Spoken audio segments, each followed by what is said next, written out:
رسول اللہ تیرے چاہنے والوں کی خیر الصلاۃ والسلام علیک یا رسول اللہ.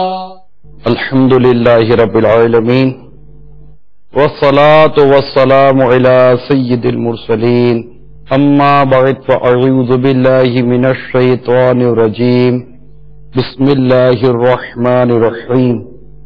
الصلاۃ والسلام علیک یا رسول اللہ وعلی آلک واصحابک یا حبیب اللہ وعلى آلك وأصحابك يا حبيب الله. الصلاۃ والسلام علیک یا نبی اللہ الصلاة والسلام عليك يا نبي الله وعلی آلک واصحابک یا نور اللہ. وعلى آلك وأصحابك يا نور الله. رحمت عالم نور مجسم شاہ بنی آدم رسول محتشم صلی اللہ تعالی علیہ وآلہ وسلم کا فرمان علی شان ہے، تم اپنی مجلسوں کو مجھ پر درود پڑھ کر آراستہ کرو. تمہارا درود پڑھنا قیامت کے روز تمہارے لیے نور ہوگا. صلو علی الحبیب صلی اللہ تعالی علی محمد. پیارے پیارے اور میٹھے میٹھے اسلامی بھائیوں اور مدنی چینل کے ناظرین، الحمدللہ عز و جل مدنی مکالمے کا سلسلہ ہے اور اس میں قرآن پاک کی تلاوت بھی ہوتی ہے، ترجمہ کنز الایمان، تفسیر خزانہ العرفان کا بھی سلسلہ رہتا ہے. آئیے اس سے پہلے کہ ہم تلاوت قرآن پاک سنیں اچھی اچھی نیتیں کر لیتے ہیں. مسلمان کی نیت اس کے عمل سے بہتر ہے اور اچھی نیت بندے کو جنت میں داخل کروا دیتی ہے.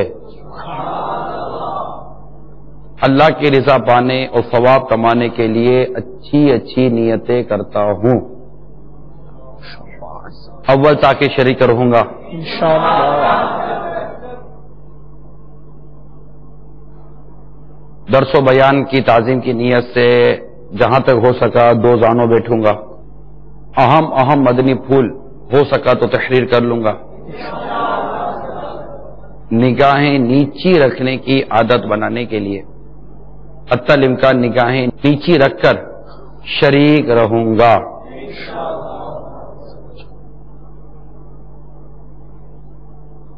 جو نیکی کی دعوت میں سنوں گا اسے دوسروں تک بھی پہنچاؤں گا. اختتام پر ہو سکا تو مسکرانے کی سنت ادا کرتے ہوئے دوسرے اسلامی بھائیوں پر انفرادی کوشش کروں گا اور انہیں نیکی کی دعوت بھی پیش کروں گا. جگہ تنگ ہونے کی صورت میں سرک کر دوسروں کے لیے جگہ کشادہ کر دوں گا. دھکا وغیرہ لگ گیا تو گھرنے کے بجائے صبر کروں گا اور ضبط سے کام چلاؤں گا انشاءاللہ عز و جل. میں اپنے لیے بھی نیتیں کرتا ہوں. اعلی کلمت الحق کے لیے مدنی مکالمے میں شریک رہوں گا انشاءاللہ. نیکی کی دعوت پیش کروں گا، برائی سے منع کروں گا، قہقہ لگانے اور لگوانے سے بچوں گا. قرآن پاک کی جو تلاوت کی جائے گی توجہ کے ساتھ سنوں گا. تفسیر اور ترجمہ کنز الایمان بھی توجہ کے ساتھ سنوں گا. جو اسلامی بھائی سوالات کریں گے ہر سوال کا جواب وہ بھی ثواب دے پاؤں یہ ضروری نہیں. آتا ہوگا تو عرض کر دوں گا، نہیں آتا ہوگا تو دارالافتاء کے اسلامی بھائیوں کی طرف رجوع کروں گا. جس بات پر ازالہ کرنا ہوا انشاءاللہ ازالہ بھی کروں گا انشاءاللہ. صلو علی الحبیب صلی اللہ تعالی علی محمد. اچھا، اگر صلو علی الحبیب کہا گیا تو درود پاک بھی پڑھوں گا. توبو الی اللہ کہا گیا تو استغفر اللہ بھی کہوں گا. حسب موقع عز و جل صلی اللہ تعالی علیہ وسلم رضی اللہ تعالی عنہ اور رحمت اللہ تعالی علیہ بھی کہوں گا. آئیے قرآن پاک کی تلاوت سنتے ہیں. اعوذ باللہ من الشیطان الرجیم. بسم اللہ الرحمن الرحیم. ليس على الأعمى حرج ولا على الأعرج حرج ولا على المريض حرج ومن يطع الله ورسوله يدخله جنات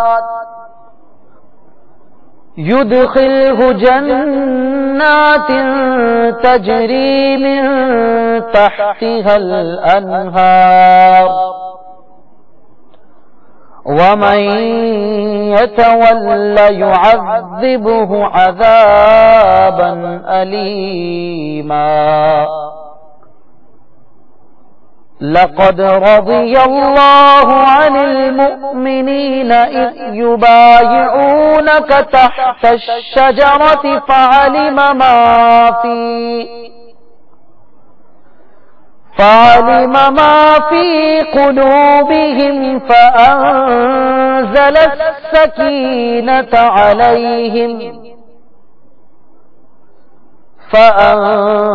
السكينة عليهم وأثابهم فتحا قريبا ومغانم كثيرة يأخذونها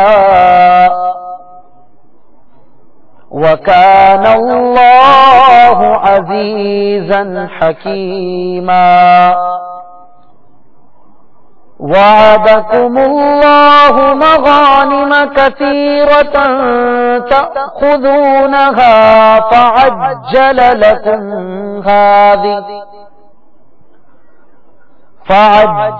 لكم هذه وكف أيدي الناس عنكم ولتكون آية للمؤمنين ويهديكم صراطا مستقيما آمنت بالله صدق اللہ العظیم۔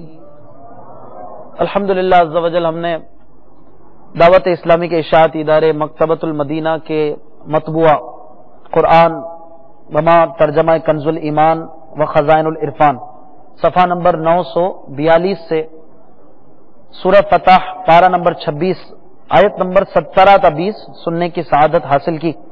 ہمارے آقا اعلی حضرت امام اہل سنت مجدد دین و ملت پروانہ شمع رسالت امام عشق و محبت اعلی حضرت رحمت اللہ تعالی علیہ اپنے مبارک ترجمہ کنز الایمان میں ان آیات مبارکہ کا ترجمہ یوں فرماتے ہیں کہ اندھے پر تنگی نہیں اور نہ لنگڑے پر مضائقہ اور نہ بیمار پر مؤاخذہ، اور جو اللہ اور اس کے رسول کا حکم مانے اللہ اسے باغوں میں لے جائے گا جن کے نیچے نہریں رواں، اور جو پھر جائے گا اسے دردناک عذاب فرمائے گا۔ مفسر قرآن حضرت صدر الافاضل سید محمد نعیم الدین مراد آبادی علیہ رحمت اللہ الہادی اپنے تفسیر خزائن العرفان میں اس آیت مبارکہ کی تفسیر کرتے ہوئے ارشاد فرماتے ہیں کہ جب جہاد کی آیت نازل ہوئی تو جو لوگ اپاہج و صاحب عذر تھے انہوں نے عرض کیا یا رسول اللہ صلی اللہ تعالی علیہ وسلم ہمارا کیا حال ہوگا؟ اس پر یہ آیت کریمہ نازل ہوئی اور بتلا دیا گیا کہ یہ عذر ظاہر ہیں اور جہاد میں حاضر نہ ہونا ان لوگوں کے لیے جائز ہے، کیونکہ نہ یہ لوگ دشمن پر حملہ کرنے کی طاقت رکھتے ہیں نہ اس کے حملے سے بچنے اور بھاگنے کی قوت۔ انہی کے حکم میں داخل ہیں وہ بوڑھے ضعیف جنہیں نشست و برخاست کی طاقت نہیں، یا جنہیں دمہ اور کھانسی ہے، یا جن کی تلی بڑھ گئی یا چلنا پھرنا دشوار ہے۔ ظاہر ہے کہ یہ عذر جہاد سے روکنے والے ہیں۔ ترجمہ: بے شک اللہ راضی ہوا ایمان والوں سے جب وہ اس پیڑ کے نیچے تمہاری بیعت کرتے تھے، تو اللہ عز و جل نے جانا جو ان کے دلوں میں ہے تو ان پر اطمینان اتارا اور انہیں جلد آنے والی فتح کا انعام دیا۔ مفتی صاحب اس کی تفسیر میں فرماتے ہیں کہ بیعت سے مراد حدیبیہ کی بیعت، چونکہ ان بیعت کرنے والوں کو رضا الہی کی بشارت دی گئی اس لیے اس بیعت کو بیعت رضوان کہتے ہیں۔ اس بیعت کا سبب باسباب ظاہر یہ پیش آیا کہ سید عالم صلی اللہ تعالی علیہ وآلہ وسلم نے حدیبیہ سے حضرت عثمان غنی رضی اللہ تعالیٰ عنہ کو اشراف قریش کے پاس مکہ مکرمہ بھیجا کہ انہیں خبر دیں کہ سید عالم صلی اللہ تعالی علیہ وآلہ وسلم بیت اللہ کی زیارت کے لیے بقصد عمرہ تشریف لائے ہیں، آپ کا ارادہ جنگ کا نہیں ہے، اور یہ بھی فرما دیا تھا کہ جو کمزور مسلمان وہاں ہیں انہیں اطمینان دلا دیں کہ مکہ مکرمہ قریب فتح ہوگا اور اللہ تعالیٰ اپنے دین کو غالب فرمائے گا۔ قریش اس بات پر متفق رہے کہ سید عالم صلی اللہ تعالی علیہ وآلہ وسلم اس سال تو تشریف نہ لائیں، اور حضرت عثمان غنی رضی اللہ تعالیٰ عنہ سے کہا کہ اگر آپ کعبہ معظمہ کا طواف کرنا چاہیں تو کریں۔ حضرت عثمان غنی رضی اللہ تعالیٰ عنہ نے فرمایا کہ ایسا نہیں ہو سکتا کہ میں بغیر رسول کریم صلی اللہ تعالی علیہ وآلہ وسلم کے طواف کروں۔ یہاں مسلمانوں نے کہا کہ عثمان غنی بڑے خوش نصیب ہیں جو مکہ معظمہ پہنچے اور طواف سے مشرف ہوئے۔ حضور نے فرمایا میں جانتا ہوں کہ وہ ہمارے بغیر طواف نہیں کریں گے۔ حضرت عثمان غنی رضی اللہ تعالیٰ عنہ نے مکہ مکرمہ کے ضعیف مسلمانوں کو حسب حکم فتح کی بشارت بھی پہنچائی۔ پھر قریش نے حضرت عثمان غنی رضی اللہ تعالیٰ عنہ کو روک لیا۔ یہاں یہ خبر مشہور ہو گئی کہ حضرت عثمان غنی رضی اللہ تعالیٰ عنہ شہید کر دیے گئے۔ اس پر مسلمانوں کو بہت جوش آیا اور رسول کریم صلی اللہ تعالی علیہ وآلہ وسلم نے صحابہ سے کفار کے مقابل جہاد میں ثابت رہنے پر بیعت لی۔ یہ بیعت ایک بڑے خاردار درخت کے نیچے ہوئی جس کو عرب میں سمرہ کہتے ہیں۔ حضور نے اپنا بایاں دست مبارک داہنے دست اقدس میں لیا اور فرمایا کہ یہ عثمان کی بیعت ہے، اور فرمایا یا رب عثمان تیرے اور تیرے رسول کے کام میں ہیں۔ اس واقعے سے معلوم ہوتا ہے کہ سید عالم صلی اللہ تعالی علیہ وآلہ وسلم کو نور نبوت سے معلوم تھا کہ حضرت عثمان غنی رضی اللہ تعالیٰ عنہ شہید نہیں ہوئے، جبھی تو ان کی بیعت لی۔ مشرکین اس بیعت کا حال سن کر خائف ہوئے اور انہوں نے حضرت عثمان غنی رضی اللہ تعالیٰ عنہ کو بھیج دیا۔ حدیث شریف میں ہے کہ سید عالم صلی اللہ تعالی علیہ وآلہ وسلم نے فرمایا کہ جن لوگوں نے درخت کے نیچے بیعت کی تھی ان میں سے کوئی بھی دوزخ میں داخل نہ ہوگا، اور جس درخت کے نیچے بیعت کی گئی تھی اللہ تعالیٰ نے اس کو ناپید کر دیا۔ سال آئندہ صحابہ نے ہر چند اس درخت کو تلاش کیا، کسی کو اس کا پتہ بھی نہ چلا۔ اللہ تبارک و تعالی قرآن پاک سمجھنے اور اس پر عمل کرنے کی توفیق عطا فرمائے۔ صلو علی الحبیب صلی اللہ تعالی علی محمد وعلی آلہ وصحبہ وبارک۔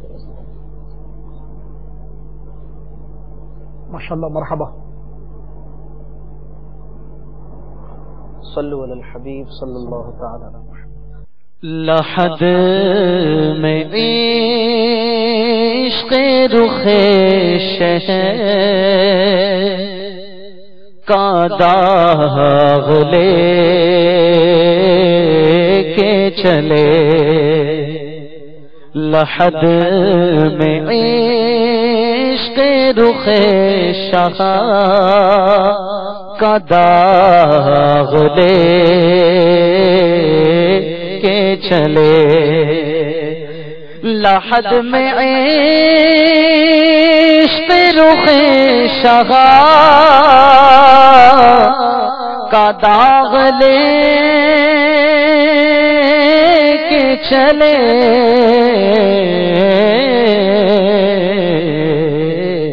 اندھیری رات سنی تھی چراغ لے کے چلے، اندھیری رات سنی تھی چراغ لے کے چلے، تیرے غلاموں کا نقش قدم ہے راہ خدا، تیرے غلاموں کا نقش قدم ہے راہ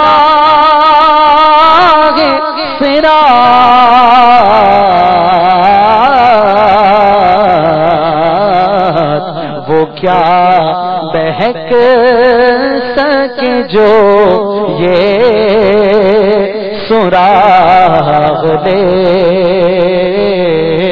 کے چلے، وہ کیا بہک سکے جو یہ سراغ دے کے چلے، اندھیری رات سنی تھی چراغ لے کے چلے، جینا بنے گی محبان چار یار کی قبر، جینا بنے گی محبان چار یار کی قبر،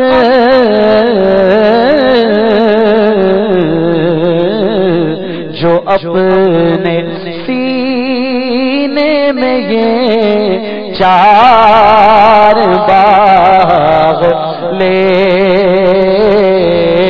کے چلے، جو اپنے سینے میں یہ چار باغ لے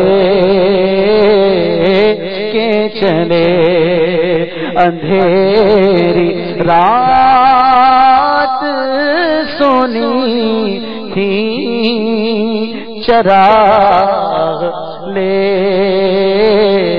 کے چلے، گئے زیارت در کی صدا واپس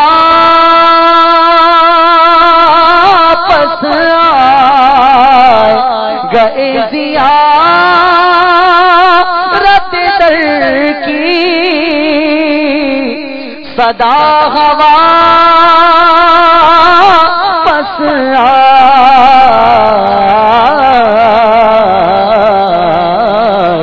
نظر کے اشک بچھے دل کا داغ دے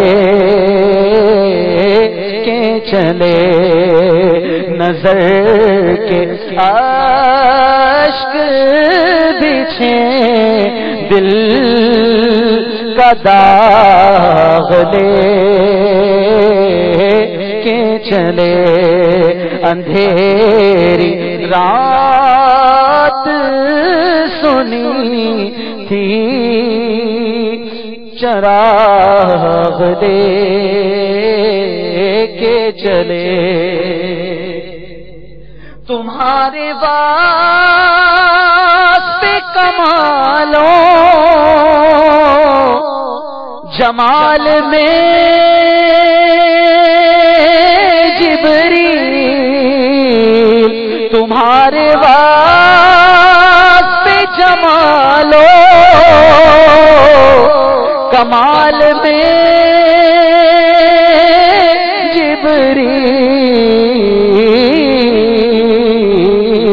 جبریل، محال ہے کہ مجالو مساغ لے کے چلے، محال ہے کہ مجالو مساغ لے کے چلے، اندھیری رات سنی تھی چراغ دے کے چلے، ہر ایک اپنے بڑے کی بڑائی کرتا ہے، ہر ایک اپنے بڑے کی بڑائی کرتا ہے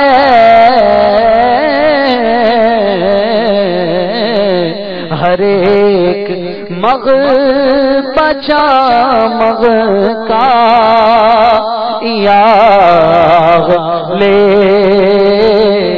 کے چلے ہر ایک مغ بچا مغ کا یاغ لے کے چلے اندھیری رات سنی تھی چراغ لے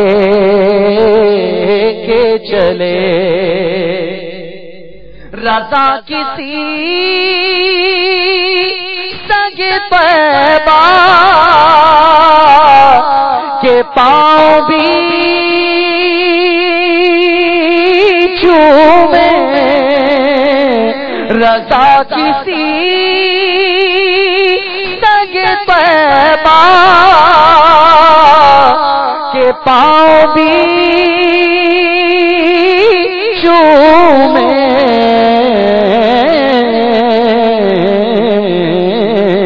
تمہار آغا کے اتنا دماغ لے کے چلے تمہار آغا کے اتنا دماغ لے کے چلے لحد میں عشق رخ شاہ کا داغ لے کے چلے اندھیری رات سنی تھی چراغ لے کے چلے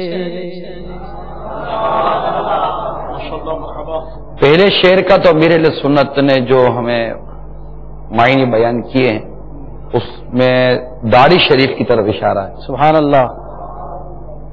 لحد میں عشق کے رخ شے کا داغ لے کے چلے اندھیری رات سونی تھی قبر کی رات سونی تھی چراغ لے کے چلے کہ انشاءاللہ عز و جل چہرے پر آقا صلی اللہ تعالی علیہ وآلہ وسلم کی سنت کے مطابق ایک مشت داڑھی سجی ہوگی تو امید ہے کہ قبر بھی روشن ہو جائے گی کہ داڑھی یہ مرد کی زینت ہے اور چٹیا عورت کی زینت ہے, دونوں نے کٹوا دیا. تو مرد کو چاہیے کہ داڑھی رکھے, ایک مٹھی داڑھی رکھے, انشاءاللہ اس سے اس کی زینت بھی ہے, اس میں اس کا وقار بھی ہے, اور اس میں اس کا حسن بھی ہے, اور اس میں دنیا اور آخرت کی برکت بھی ہے. اور آخر میں یہ تو تھا مطلع پہلا شعر. مقطع میں اعلی حضرت یہ وہی کیفیت مدینہ, محبت, عشق, عاجزی, انکساری کہ رضا مدینے کی کسی سگے کے پاؤں بھی چومے تم اور ایسا دماغ لے کے چلے. رضا تم اور ایسا دماغ کہ مدینے میں گھومنے والے کسی سگ کے پاؤں تک بھی نہ چومے. ایک عشق کی, محبت کی, وارفتگی کی ایک کیفیت, ایک عالم ہوتا ہے, اور شاعر اپنے جذبات کا اظہار شعر میں کرتا ہے. تو اعلیٰ حضرت امام اہل سنت کی اس طرح کے اشعار پڑھتے ہیں تو واقعی مدینے کی مزید محبت پیدا ہوتی ہے کہ یہ قرآن اور حدیث کو بہت اچھا سمجھنے والے تھے اور بہتر سمجھنے والے تھے, اور عشق و محبت کے جو رموز یعنی راز جو انہوں نے آقا صلی اللہ علیہ وسلم کی امت پر آشکار کیے ہیں اس کی بات ہی کچھ اور ہے.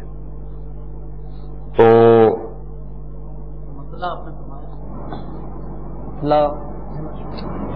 کیا ہوتا ہے مطلع پہلا شعر مقطع جس میں شاعر اپنے تخلص جو اس کی شعر میں اس کی جو پہچان ہوتی ہے، جیسے اعلیٰ حضرت کی رضا سبحان اور مفتی اعظم ہند رحمۃ اللہ تعالی علیہ کی نوری، امیر سنت کا عطار، تو یہ شاعر اپنے پہچان کہ یہ ہے کس کا. ویسے امیر سنت کا یہ مدنی پھول ہے کہ نعت خان کو چاہیے کہ جب کلام پڑھے تو مقطع ضرور پڑھ لے، اس سے جس کا یہ کلام ہے نا اس کو بھی خوشی بھی ہوتی ہے، اور ہو سکے تو پہلے ہی بیان کر دے کہ میں فلاں کا ہمارا اپنے مدنی ماحول میں تو یہ مخصوص ترکیب ہے کہ ان کے کلام نعت خان اسلامی بھائی پڑھیں.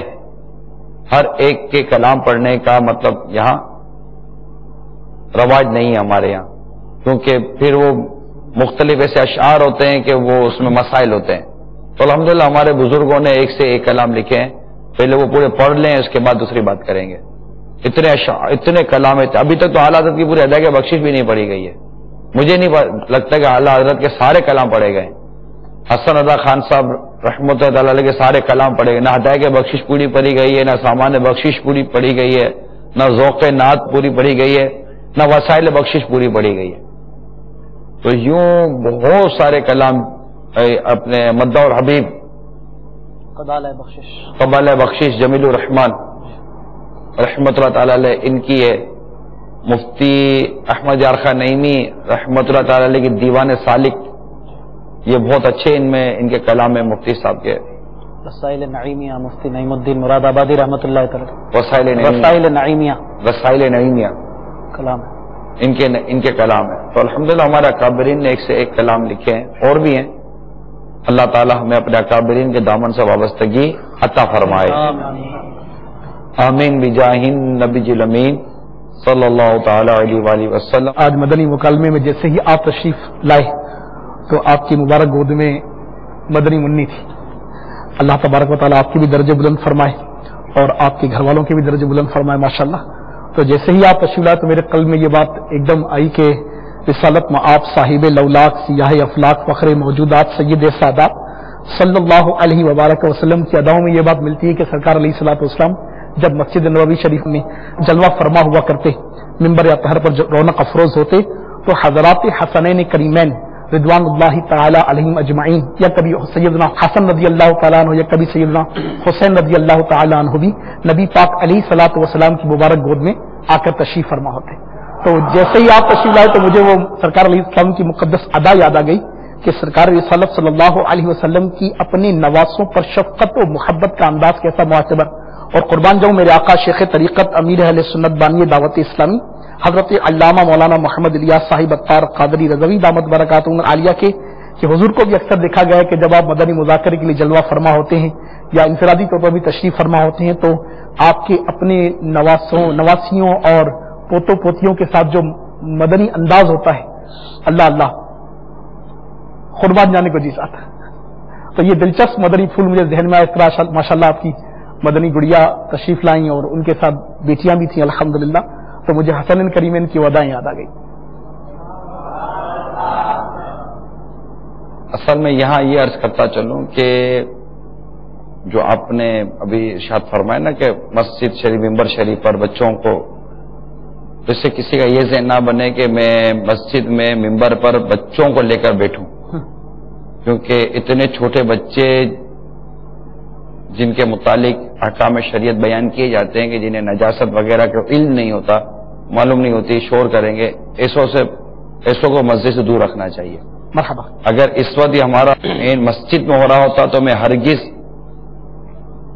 ان کو نہ لاتا، یہ بچی کو، چھوٹی بچی کو نہ لاتا، کیونکہ اس کا مسجد میں داخلہ پیمپر کی حالت میں بھی ممنوع ہے، منع ہے، نہیں لا سکتے. مرحبا مرحبا.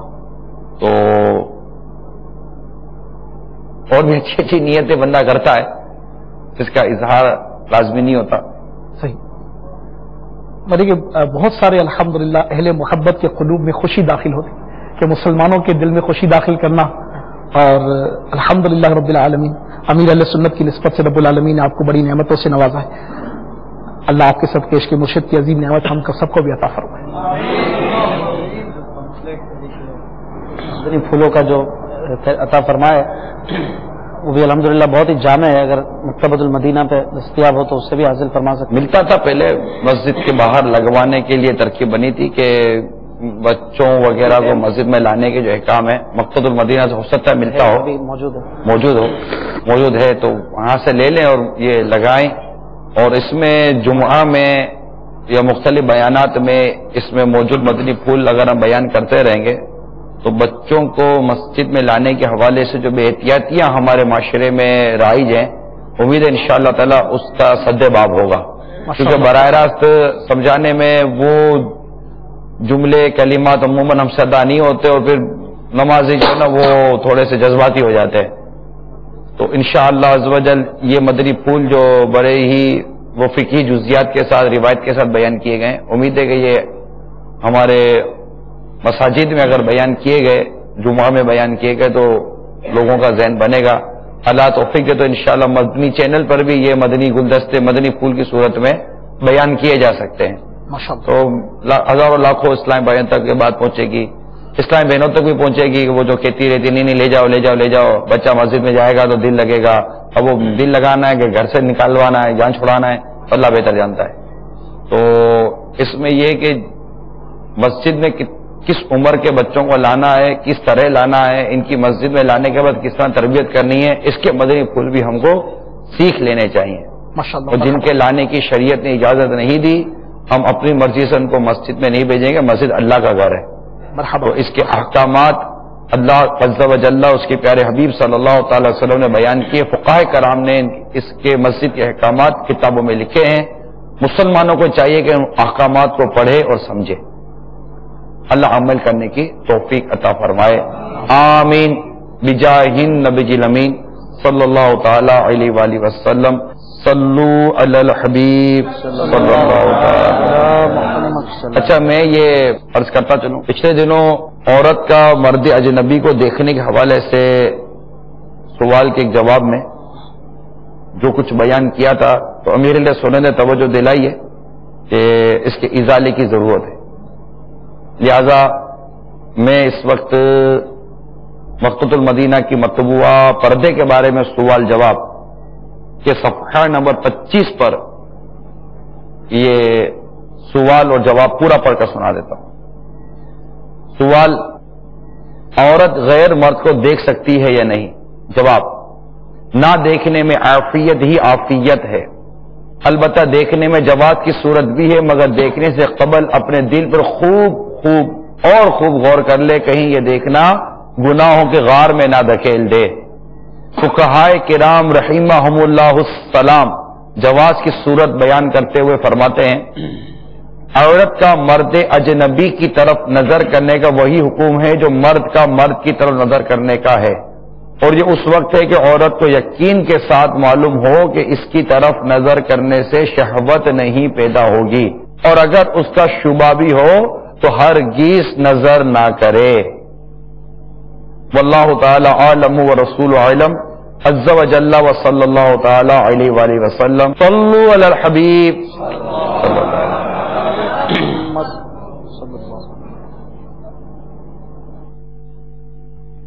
مکتبۃ المدینہ کی مطبوعہ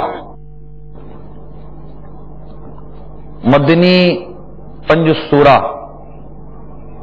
میں الحمدللہ عز و جل نفلی روزوں کا پورا ایک باب ہے، چیپٹر ہے، اس میں کئی ایام کے روزے نقل کیے گئے ہیں۔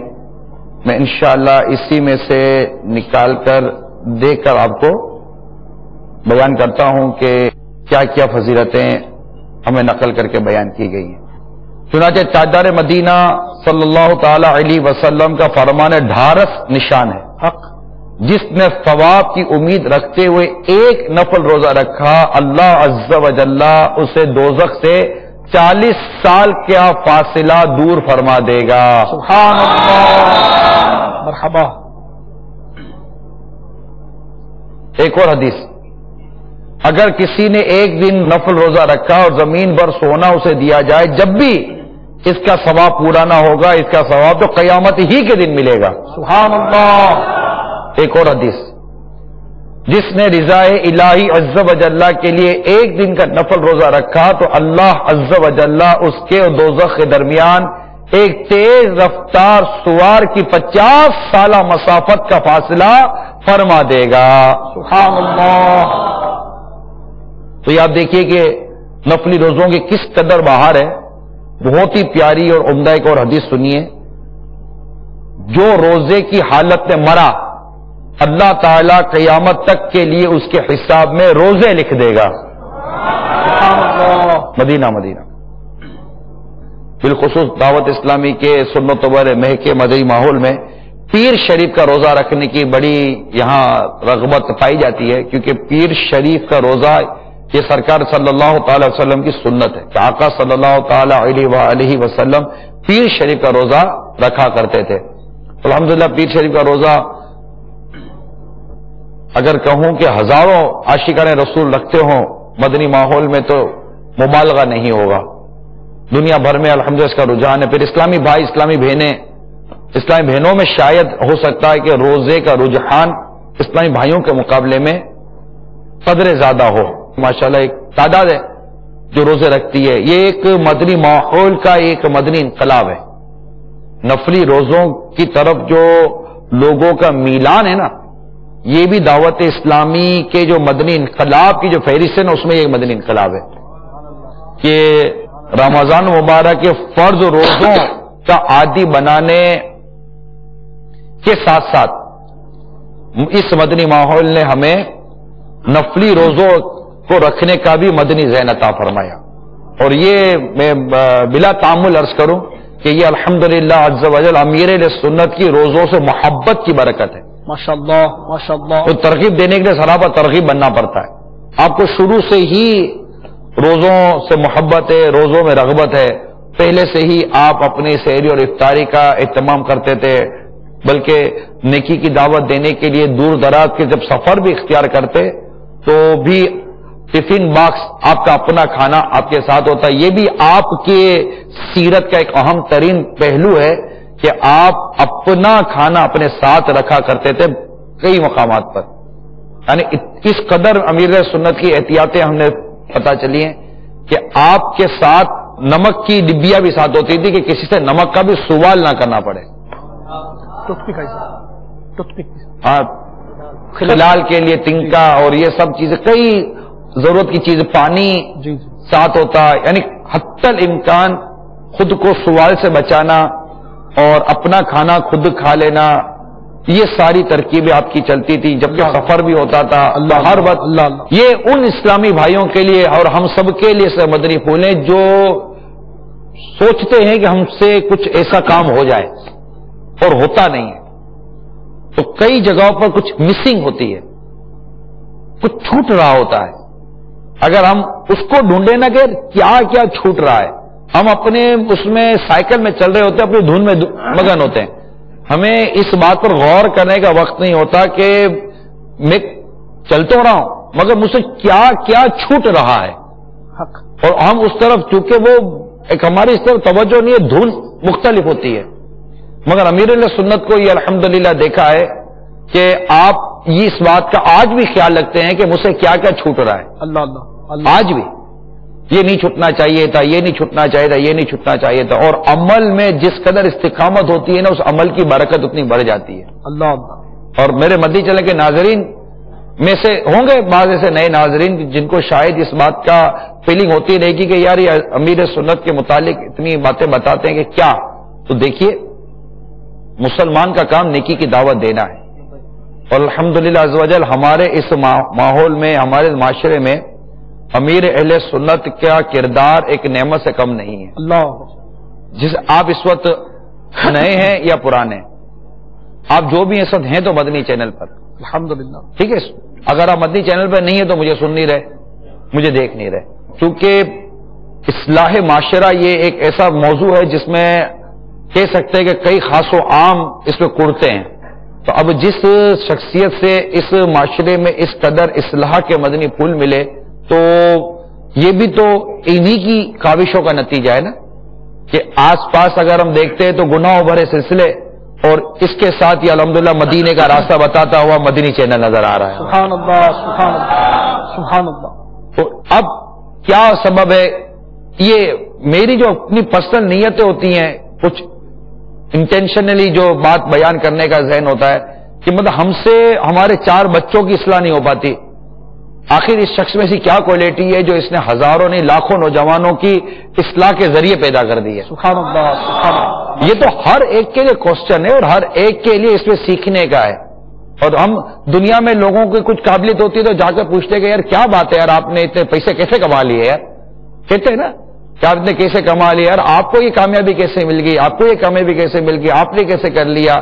لیکن اگر اس طرف دیکھیں تو اس وقت الحمدللہ کامیاب ترین یعنی سکسیسفل ترین شخصیت کا جس کا نام لیا جائے اس وقت امیر اہل سنت کی ذات ہے، سبحان اللہ. جو اپنے مقصد کے اندر کس قدر کامیاب ہوتے نظر آ رہے ہیں آپ کے سامنے ہے. الحمدللہ آپ کے سامنے یہ مطلب کوئی ڈھکی چپی سی بات نہیں ہے.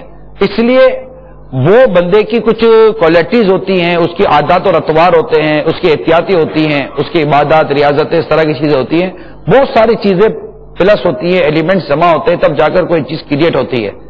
تو یوں وقتاً بوقتاً ہم کوشش کرتے ہیں کہ آپ تک امیر اہل سنت کی بعض اوصاف، بعض صفات، بعض کمالات، بعض عادات کا بیان کریں تاکہ ہم ان کو سن کر اپنی زندگی میں اس کو نافذ کریں. یہ ایک وجہ ہوتی ہے. یعنی صرف یہ کہہ دینا کہ یہ ایک بزرگ کی بات ہو رہی ہے، ایک اللہ کے نیک بندے ولی کی بات ہو رہی ہے، یہ ان کا خاصہ ہے، ہمیں اپنانا ہے تاکہ ہم اپنے گھر میں تبدیلی لانے میں کامیاب ہو جائیں. ماشاءاللہ ماشاءاللہ. یہ بہت بنیادی مقصد ہوتا ہے عرض کرنے کا. اور الحمدللہ عز و جل ہم نے قریب سے دیکھا ہے نا، مطلب یہ نوجوان جنہوں نے قریب سے دیکھا ہے یہ کوئی مطلب ایسے پڑھے لکھے سلجھے ہوئے سمجھدار نوجوان ہے. اگر کسی کی شخصیت ان کے دل میں گھر کر گئی ہے تو دیر از سمتھنگ، کچھ ہے. اور یہ کچھ آپ کے لیے کہنے کے لیے حقیقت یہ ہے کہ بہت کچھ ہے. یہی میں کہنا چاہ رہا تھا. ناٹ سم تھنگ ایسا، ہی از ایوری تھنگ فار اس. بہت کچھ. اللہ تبارک و تعالی ان کو اور دیگر ہمارے اکابرین علماء اہل سنت کو سلامت رکھے. یعنی ہر کئی ایسا ہمارے ماشاءاللہ اسلاف ہے جو اپنے اپنے طور پر کام کرتے ہی چلے جا رہے ہیں.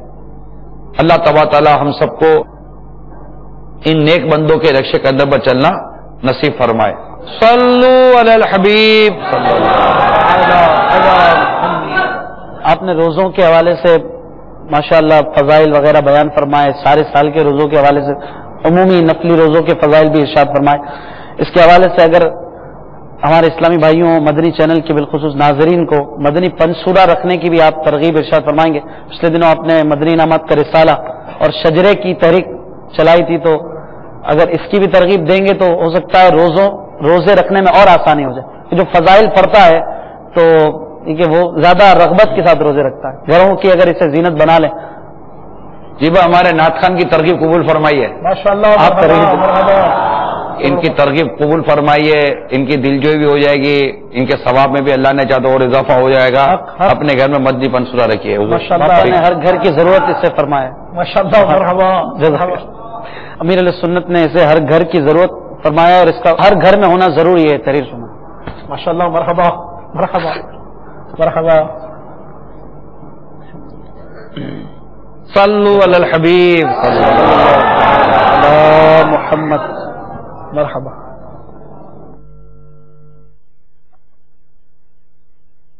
میں Saeed Ajmal Attari Pakistan cricket team player بات کر رہا ہوں.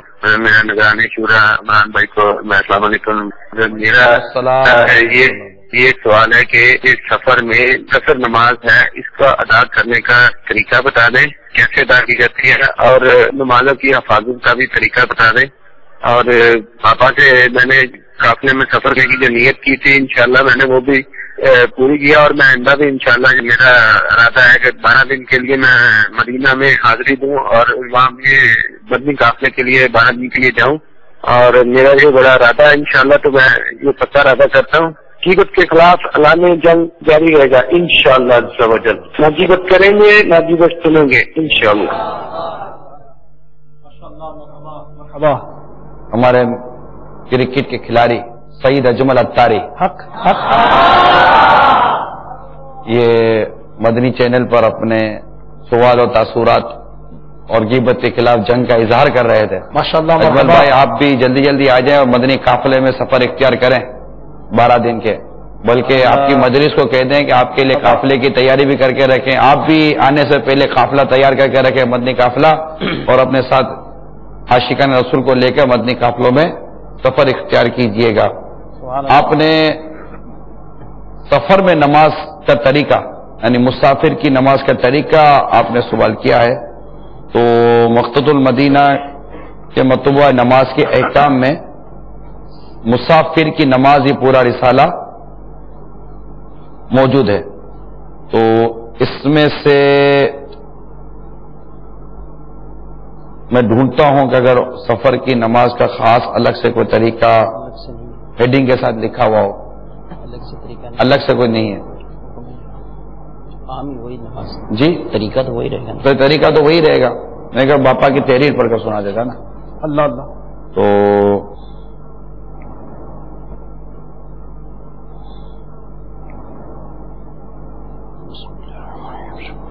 سفر میں اگر شرعی مسافر بن گئے تو فرض نماز میں قصر ہوگی. ظہر کی 4 فرض کی جگہ 2، عصر کی 4 فرض کی جگہ 2، اور عشاء کی 4 فرض کی جگہ 2 رکعتیں پڑھے گا. یہ قصر نماز ہے اس کی.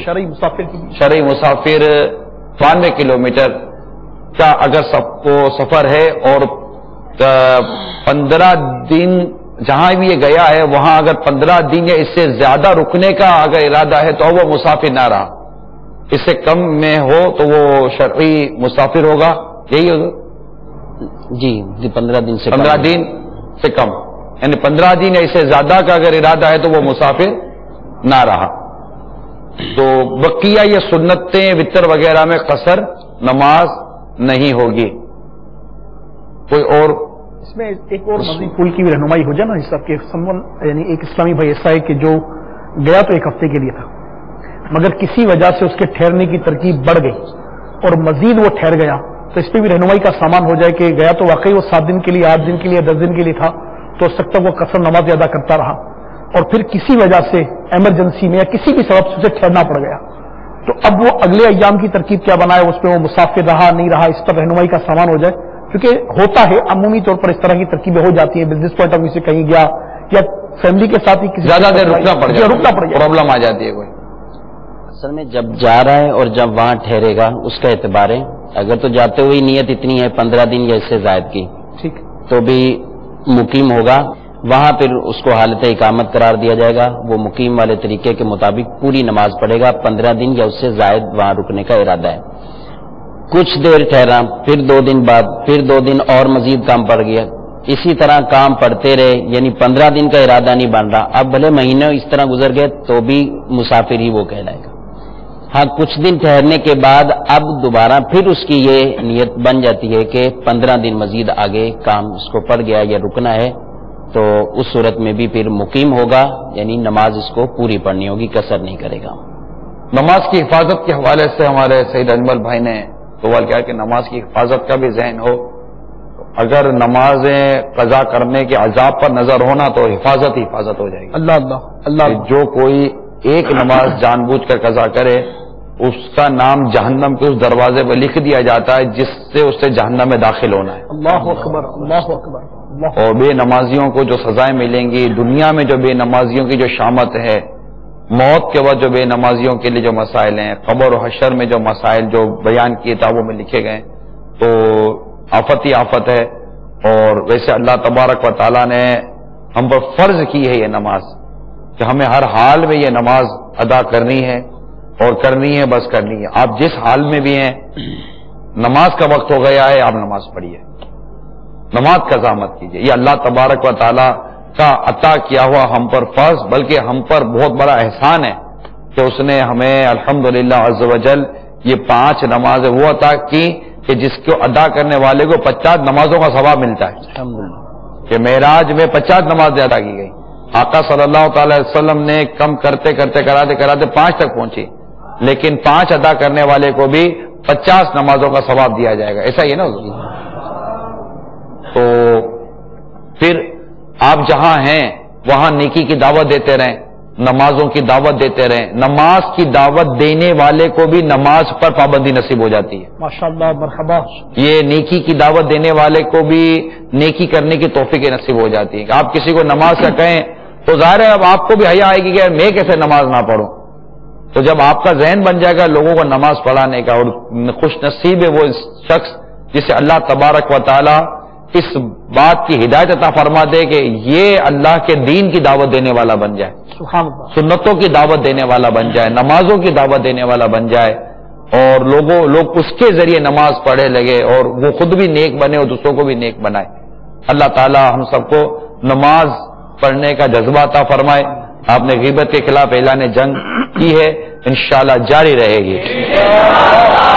خود بھی وہاں نعرہ لگاتے رہیں، اوروں کو بھی نعرے لگواتے رہیں انشاءاللہ. یہ نعرے لگواتے رہیں گے انشاءاللہ تعالیٰ. تو امید ہے کہ ہر کسی کا ذہن بنتا رہے کہ غیبت نہیں کرنی، غیبت نہیں کرنی، غیبت نہیں کرنی، جاری رہے گی انشاءاللہ عز و جل، انشاءاللہ عز و جل.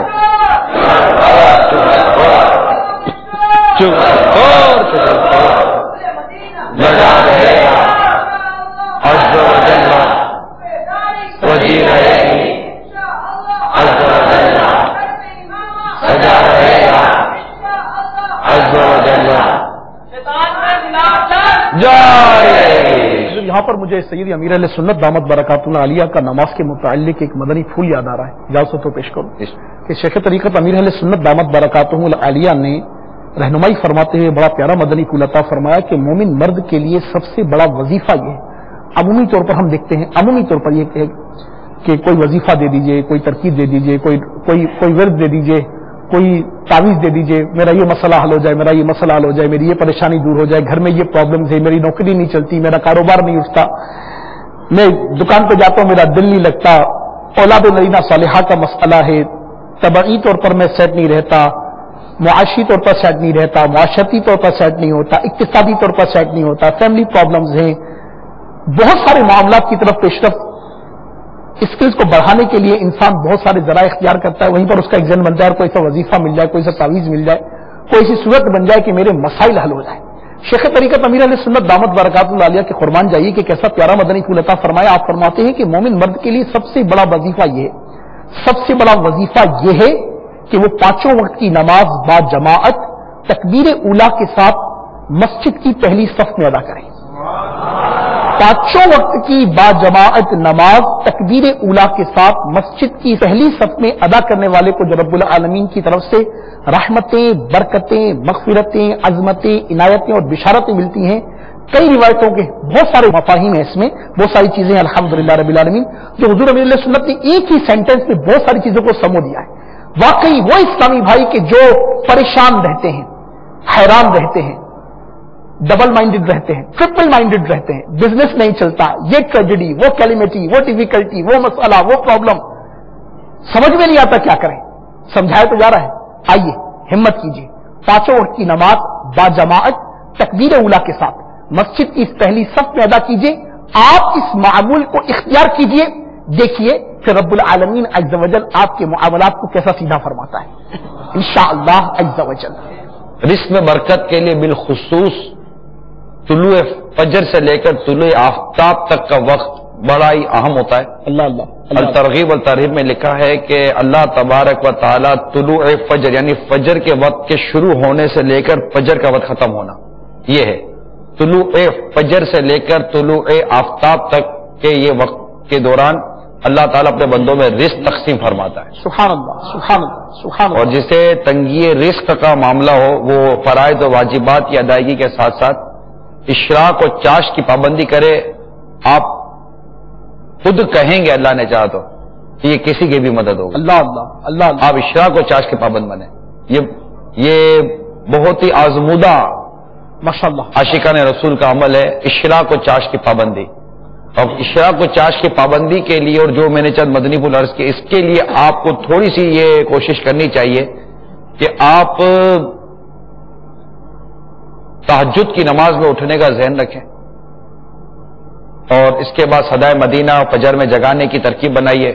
مسجد کی پہلی صف میں تکبیر اولیٰ کے ساتھ نماز با جماعت فجر ادا کیجئے، اس کے بعد عاشقان رسول کے ساتھ مدنی حلقے میں جس میں قرآن پاک کی تلاوت، ترجمہ و تفسیر، فیضان سنت کا درس، شجرے کے اوراد وغیرہ پڑھے جاتے ہیں، اس کے بعد عشاء چاش کا وقت ہو جاتا ہے.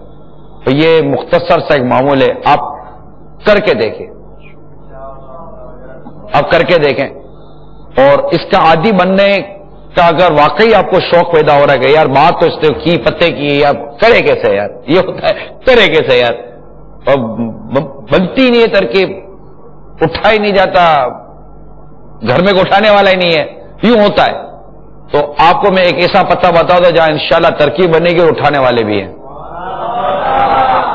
72 گھنٹے کے لیے 3 دن کے مدنی قافلے کے مسافر بن جائیں. سبحان اللہ، سبحان اللہ. تہجد میں اٹھنا اور اٹھانا، اشراق جو میں نے چند مدنی بولیاں صبح کے عرض کی ہیں، یہ جو معمولات یہ انشاءاللہ مدنی قافلے میں مدینہ مدینہ ہو جائیں گے. سبحان اللہ، سبحان اللہ. ماشاءاللہ، اللہ عمل کرنے کا جذبہ عطا فرمائے. واللہ تعالی اعلم ورسول اعلم عز وجل وصلی اللہ تعالی علیہ وآلہ وسلم. صلو علی الحبیب صلی اللہ تعالی علی محمد وعلی آلہ وصحبہ مقصد کے متعلق بیان کیا گیا کہ اگر 15 دن کے وہاں ٹھہرنے کی نیت سے جا رہا ہے تو مقیم ہو جائے گا. تو اس میں یہ وضاحت ضروری ہے کہ یہ وہاں ہے، جب وہاں پہنچ جائے تو اب وہاں پہ مقیم ہوگا. جب تک راستے میں ہے، اگرچہ 15 دن کے لیے جا رہا ہے، جب تک راستے میں ہے اور مسافت 92 کلومیٹر تک کی ہے تو راستے میں وہ قصر ہی کرے گا. اب جب وہاں پہ پہنچ جائے گا تو اب وہاں پہ اگر 15 دن یا اس سے زیادہ ٹھہرنے کی نیت ہے تو اب وہاں پہ جو ہے وہ پوری پڑے گا. اب وہاں پہ اس کی اقامت ہو جائے گی. جی، وہاں پہ اس کی اقامت. واللہ تعالی عالم ورسول اعلم عز وجل وصلی اللہ تعالی علیہ وآلہ وسلم. صلو علی الحبیب صلی اللہ تعالی علی محمد. السلام علیکم و رحمۃ اللہ. وعلیکم السلام ورحمۃ اللہ وبرکاتہ. میرا نام ایاز محمود لاشاری ہے. میں محکمہ اوقاف ملکی امور میں ڈسٹرکٹ مینیجر ہوں اور الحمدللہ آج کل ملتان میں پوسٹنگ ہے. میں دعوت اسلامی قرآن و سنت کا جو کام کر رہی ہے اور سنت کی ترویج کے لیے جو کام کر رہی ہے وہ بہت زیادہ قابل ستائش ہے. جب بھی دعوت اسلامی کا تعارف کروایا جاتا ہے تو اس میں ایک بات کہی جاتی ہے کہ دعوت اسلامی غیر سیاسی جماعت ہے. میرا یہ سوال ہے کہ کیا سیاست کو اسلام سے آپ باہر سمجھتے ہیں؟ حضرت امام حسین رضی اللہ تعالیٰ عنہ کی جو اسٹرگل تھی، ان کی جو کوشش تھی وہ بھی اسلامی ریاست کے لیے، تو کیا دعوت اسلامی یہ سمجھتی ہے کہ سیاست سے دور رہنا ہی بہتر ہے؟ مہربانی فرما کے بارے میں میری رہنمائی فرمائیں. ایاز محمود لاشاری صاحب، ڈسٹرکٹ مینیجر اوقاف ملتان شریف سے آپ سے سوال کر رہے تھے کہ دعوت اسلامی غیر سیاسی تنظیم کیوں ہے؟ اس کی کامیابی کی وجہ اس کا غیر سیاسی ہونا ہے. ماشاءاللہ، مرحبا. یہ جو آج جو آپ دعوت اسلامی کو اگر کہتے ہیں نا کہ بہت بڑی طاقت ہے، تو یہ بہت بڑی طاقت ہے اس لیے کہ یہ غیر سیاسی ہے. کیونکہ ہمارے امیر سنت یہ دور اندیش ہے. حق حق حق. آپ کا نعرہ ہے کہ مجھے اپنی اور ساری دنیا میں لوگوں کی اصلاح کی کوشش کرنی ہے انشاءاللہ. تو سیاسی آدمی تو ایک ملک کا ہوتا ہے، یہ سیاسی تنظیم ایک ملک کی ہوتی ہے. تو ہم تو ساری دنیا میں سنتوں کی خدمت کرنا چاہتے ہیں، ساری دنیا میں مدنی انقلاب لانا چاہتے ہیں. تو الحمدللہ امیر اہل سنت نے ہمیں یہی سوچ دی ہے کہ ہمیں غیر سیاسی ہی رہنا ہے. بلکہ امیر سنت نے مرکزی مجلس شورا کو یہ نصیحت وصیت سب فرمائی ہے کہ اگر دعوت اسلامی کو توڑنا ہو تو کچھ مت کرنا، صرف سیاست کا اعلان کر دینا، یہ خود ہی ٹوٹ پھوٹ کا شکار ہو جائے گی. بلکہ یہاں تک آپ نے نصیحت و وصیت فرمائی ہے کہ سیاست کا اعلان کرنا تو دور کی بات ہے، کسی سیاسی تنظیم یا جماعت سے گٹھ جوڑ بھی مت کرنا، کچھ بھی نہیں. کیونکہ ہمیں سب کو لے کر ساتھ چلنا ہے. آج الحمدللہ آپ دیکھیے کہ مختلف سیاسی تنظیموں سے وابستہ اہم لوگ دعوت اسلامی سے محبت کرتے ہیں، دعوت اسلامی کے مدنی کام کو سراہتے ہیں، بلکہ امیر سنت کے اس انداز کی تائید کرتے ہیں کہ یہ ماشاءاللہ ان کا یہ جو انداز ہے نا، اس سے کافی ہمارے ملک و بیرون ملک میں مسلمانوں کو فائدہ پہنچ رہا ہے. تو ہم چونکہ کسی ملک کو بیرون ملک کے کسی سیاسی یا کسی ایسے داخلی معاملات میں انٹرفیئر کرتے ہی نہیں ہیں. ہمارا تو مسجد برو تحریک ہے. مسجد برو تحریک.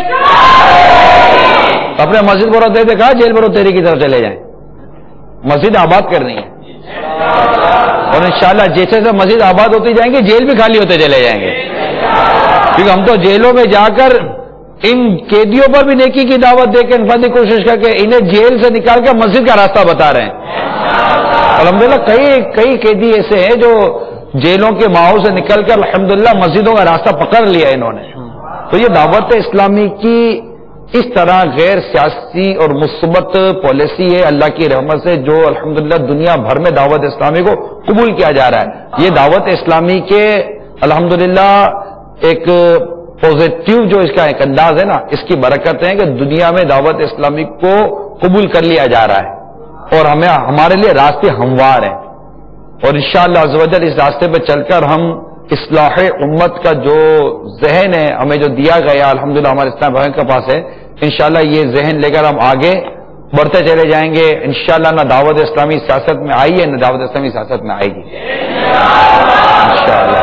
دنیا بھر میں جاؤں گا سنتیں پھیلاؤں گا, دنیا بھر میں جاؤں گا سنتیں پھیلاؤں گا. چین ہو یا بنگلہ دیش یا کہ ہندوستان ہو, مرشد کے فرمان پر مرشد کے فرمان پر جان بھی قربان ہے. واللہ تعالی اعلم ورسول اعلم عز وجل وصلی اللہ تعالی علیہ وآلہ وسلم. صلوا علی الحبیب.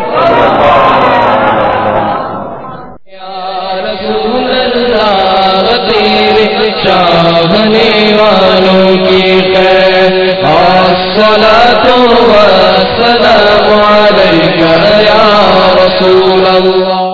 ابھی جو آپ نے سلسلہ ملاحظہ فرمایا اس کے بارے میں اپنے تاثرات اور مدنی مشورے 0312-492-1389 اور 0301-2612-176 پر SMS یا feedback@madanchannel.tv پر میل کر سکتے ہیں.